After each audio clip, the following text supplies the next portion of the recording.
नमस्कार। मैं हूं अंजू पंकज। बहुत बहुत स्वागत है आप सबका।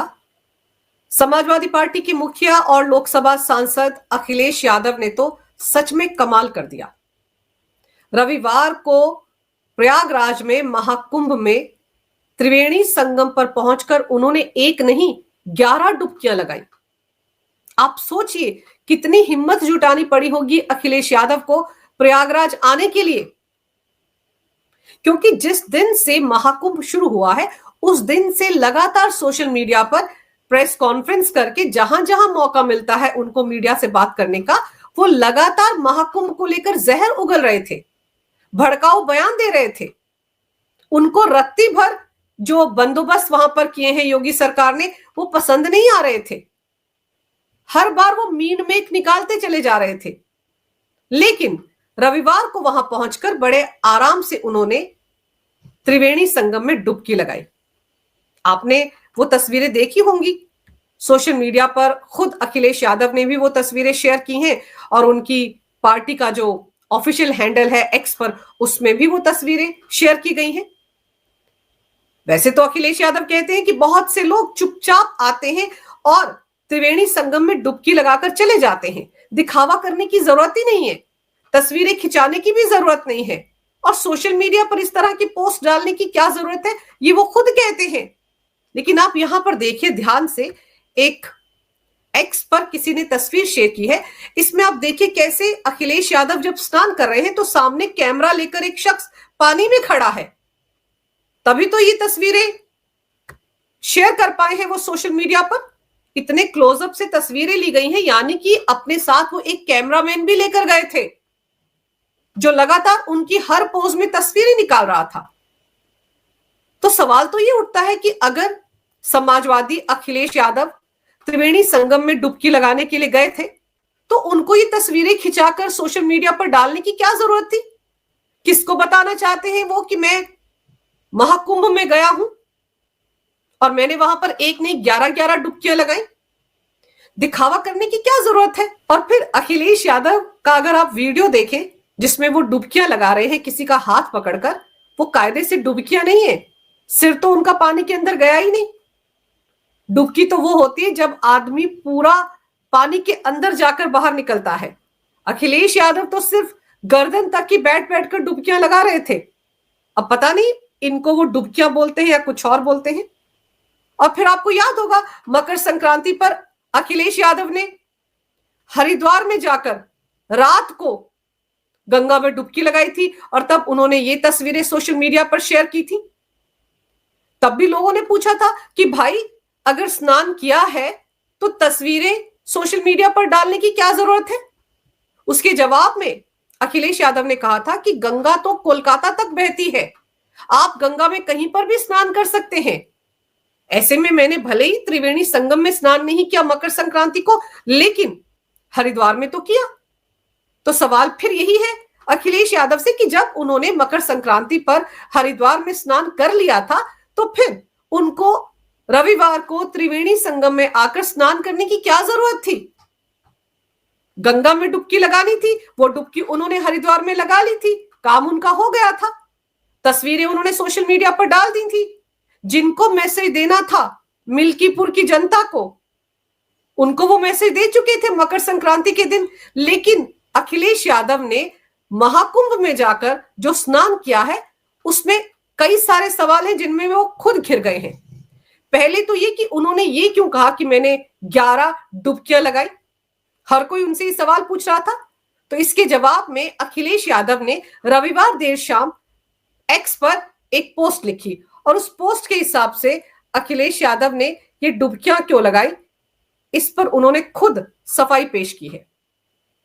उन्होंने लिखा, महाकुंभ के पावन अवसर पर संगम में एक डुबकी मां त्रिवेणी को प्रणाम की, एक डुबकी आत्म ध्यान की, एक डुबकी सर्व कल्याण की, एक डुबकी सबके उत्थान की, एक डुबकी सबके मान की, एक डुबकी सबके सम्मान की, एक डुबकी सर्व समाधान की, एक डुबकी दर्द से निदान की, एक डुबकी प्रेम के आह्वान की, एक डुबकी देश के निर्माण की, एक डुबकी एकता के पैगाम की।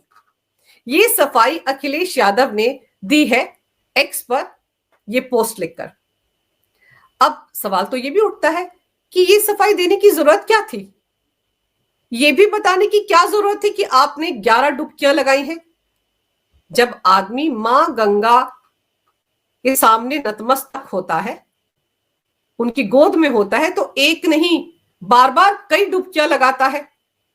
और फिर ये तस्वीरें देखकर एक सवाल ये उठता है, अखिलेश यादव अकेले त्रिवेणी संगम में डुबकी लगाने के लिए क्यों गए थे? उनको भी अपने साथियों के साथ डुबकी लगानी चाहिए थी, जैसे योगी आदित्यनाथ ने अपने पूरे कैबिनेट के साथ डुबकी लगाई। तो अखिलेश यादव अपनी पत्नी को साथ ले जा सकते थे, जो कि सांसद हैं।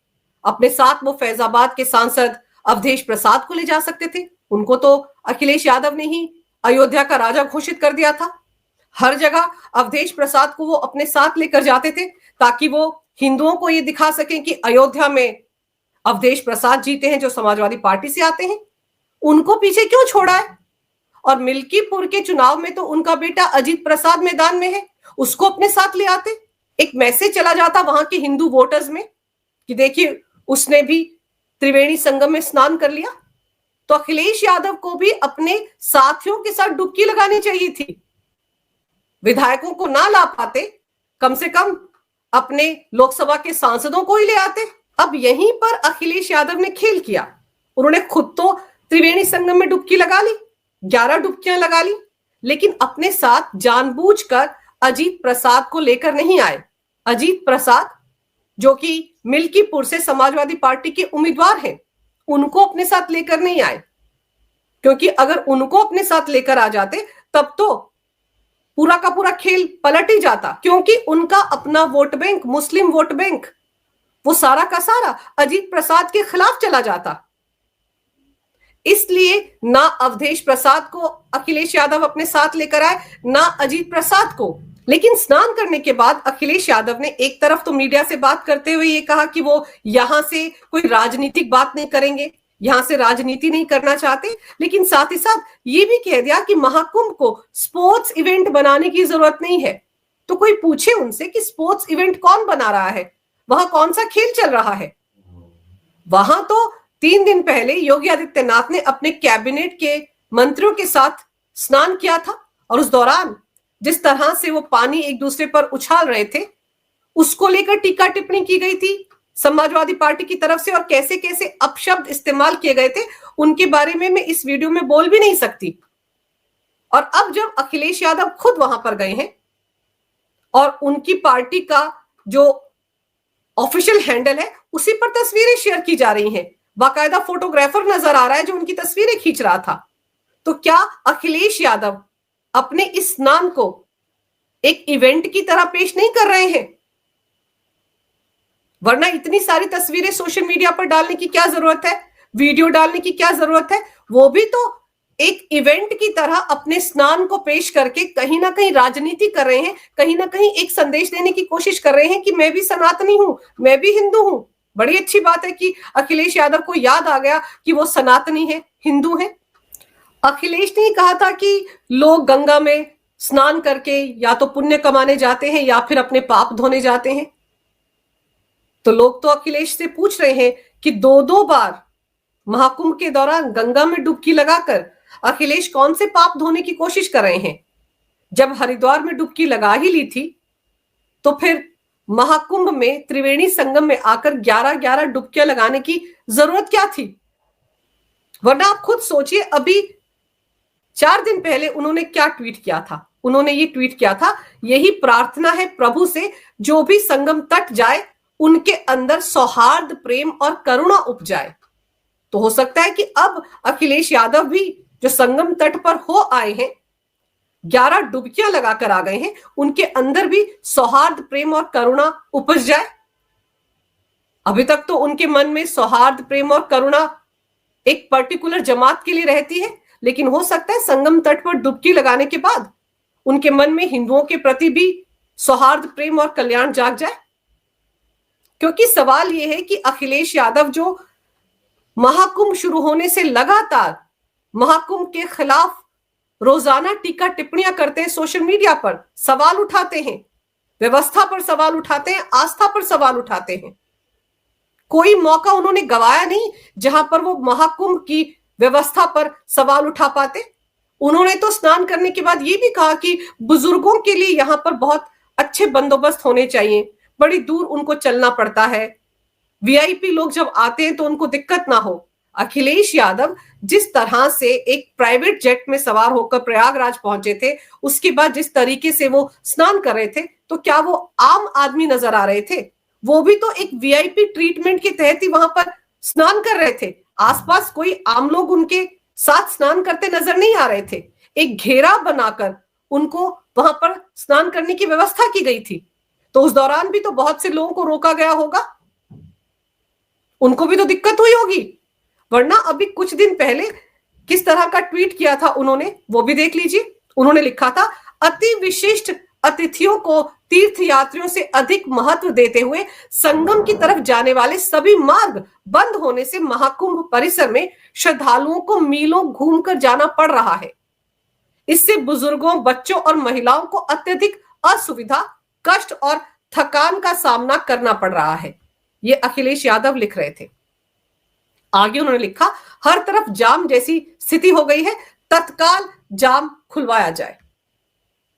सच्चे श्रद्धावान से महत्वपूर्ण अन्य कोई नहीं होना चाहिए। ट्रैफिक व्यवस्था ऐसी होनी चाहिए कि सब सुचारू रूप से समानांतर चलता रहे, किसी के लिए रास्ते बंद नहीं होने चाहिए। अति विशिष्ट अतिथियों के आने पर तो आवागमन और भी सुगम और सुविधाजनक होना चाहिए, जिससे प्रतीत हो कि विशिष्ट लोगों के आने से व्यवस्था और अच्छी होती है। ये इतना लंबा चौड़ा पोस्ट अखिलेश यादव ने ट्रैफिक को कैसे व्यवस्थित किया जाए इसको लेकर लिखा था। वीआईपी श्रद्धालु जब आते हैं उनके चलते आम लोगों को दिक्कत ना हो, इसको लेकर लिखा था।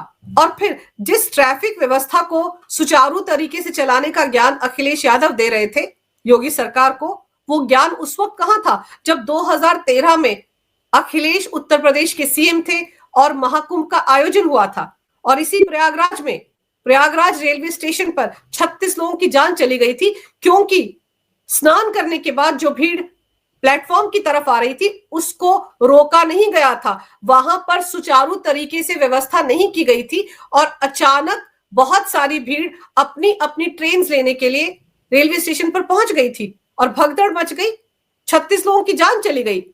तो ये जो ज्ञान ट्रैफिक को सुचारू ढंग से चलाने का अखिलेश यादव दे रहे हैं योगी सरकार को, ये उस वक्त कहां था? आजम खान को क्यों नहीं समझाया था उस वक्त अखिलेश यादव ने, जो महाकुंभ के प्रभारी थे?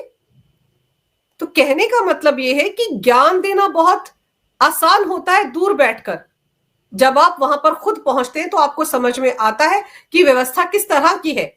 और अखिलेश यादव ने 11 डुबकियां लगा ली, आराम से वहां पर गए, संगम तट पर डुबकियां लगाकर वापस अपने घर भी चले गए, उनको तो कोई दिक्कत नहीं हुई।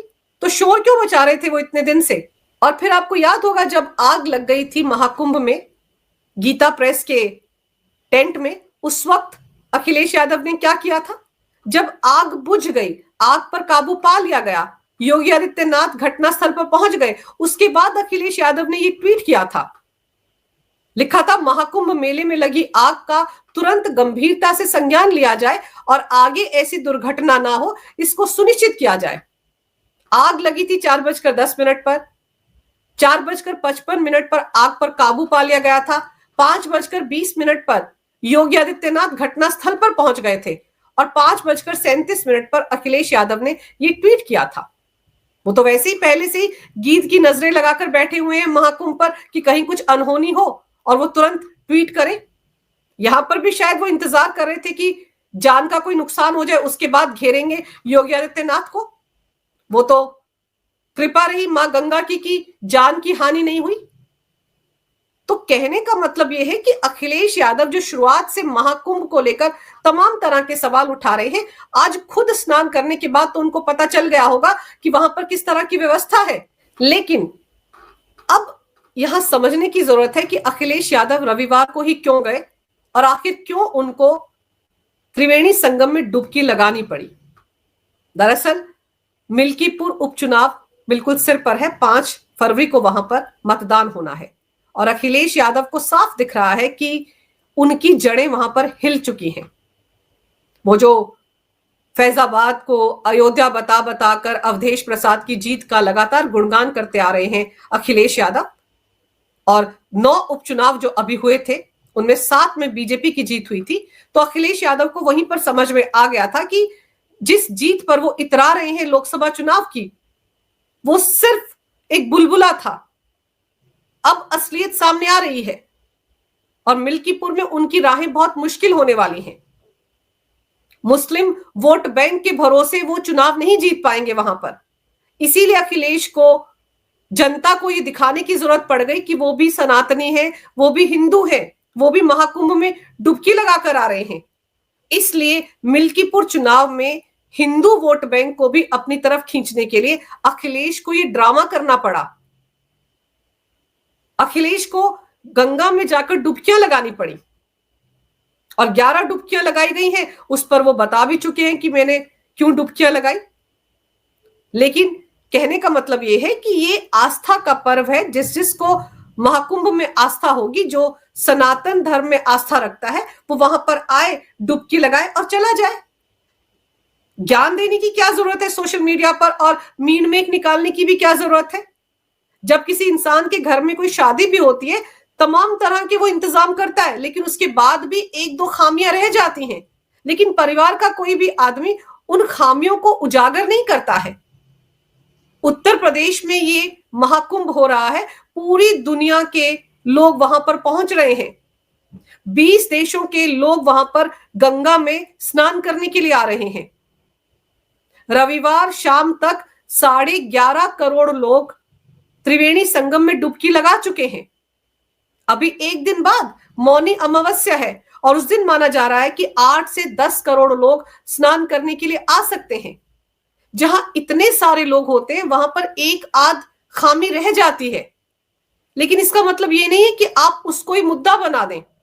अब देखना दिलचस्प होगा कि अखिलेश यादव ने तो डुबकी लगा ली, 11 डुबकियां लगा ली संगम में, लेकिन इससे उनका जो मुस्लिम वोट बैंक है, क्या वो खुश हुआ होगा या नाराज हुआ होगा। और हिंदू वोटरों को अपने पाले में लाने की कोशिश अखिलेश यादव की कितना रंग लाती है, ये तो मिल्कीपुर उपचुनाव के बाद ही पता चलेगा। लेकिन इतना जरूर है कि अखिलेश यादव की इन डुबकियों के चलते उनका मुस्लिम वोटर फिलहाल उसमें खलबली मची हुई है। अगर आपको ये वीडियो अच्छा लगे तो कृपया इसे लाइक करें, शेयर करें। अगर आप पहली बार मेरे चैनल पर आए हैं तो कृपया मेरे चैनल को सब्सक्राइब जरूर करें, मेरे चैनल को अपना पूरा समर्थन दें। ये वीडियो देखने के लिए बहुत बहुत धन्यवाद। नमस्कार। भारत माता की जय हो। वंदे मातरम और जय श्री राम।